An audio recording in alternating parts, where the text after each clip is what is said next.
Shalom, bertemu kembali dengan Ibu Diah Arumsasi. Hari ini kita belajar mengenai kebenaran dan tanggung jawab. Apakah kebenaran itu sendiri?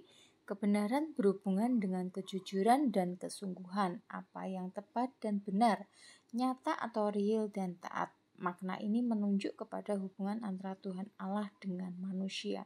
Artinya, bahwa ketika kita hidup kita harus memperhatikan seluruh kebenaran dan bertindak secara benar.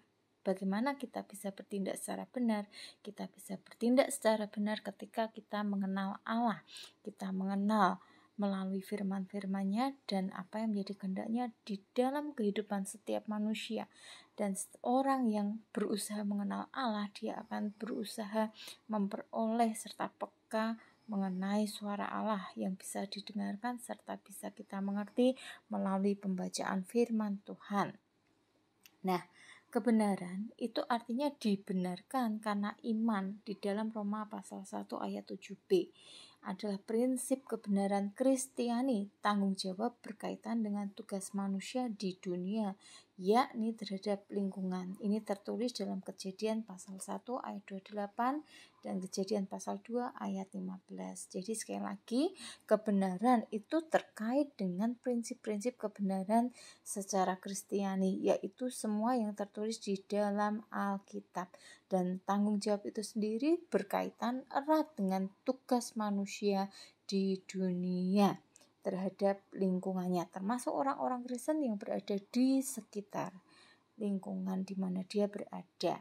Nah, tanggung jawab itu meliputi KPKC yang artinya keadilan, perdamaian, dan keutuhan ciptaan. Demikian juga hubungan baik dengan sesama adalah tanggung jawab kita bersama sebagai buah rohani orang Kristen. Tertulis di Galatia pasal 5 ayat 22 sampai 23. Setiap orang mempunyai tanggung jawabnya sendiri, yaitu Galatia pasal 6 ayat 5. Tetapi di sini penjelasannya adalah sekalipun setiap orang bertanggung jawab atas dirinya sendiri, tetapi itu akan memberikan sebuah dampak yang nyata untuk sekitar atau lingkungan di mana dia berada. Nah, Kejadian pasal 2 ayat 15 berkata, Tuhan Allah mengambil manusia itu dan menempatkannya dalam Taman Eden untuk mengusahakan dan memelihara taman itu. Jadi inilah tanggung jawab pertama yang diperoleh manusia ketika Allah menciptakannya dan menempatkannya di Taman Eden. Ya, di sini kita tahu bahwa apakah tanggung jawab manusia itu, yaitu untuk mengusahakan dan memelihara taman itu.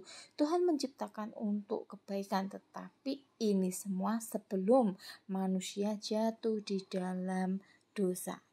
Kiranya firman Tuhan ini akan menolong kita sebagai anak-anak muda untuk bisa memiliki tanggung jawab yang baik di dalam melakukan pekerjaan-pekerjaan di dunia ini dan menjadi berkat bagi sesama. Tetapi lebih daripada itu, ini merupakan bentuk tanggung jawab kita kepada Tuhan yang telah menciptakan dan memberi kehendaknya kepada kita semua di dalam penciptaannya. Tuhan Yesus memberkati.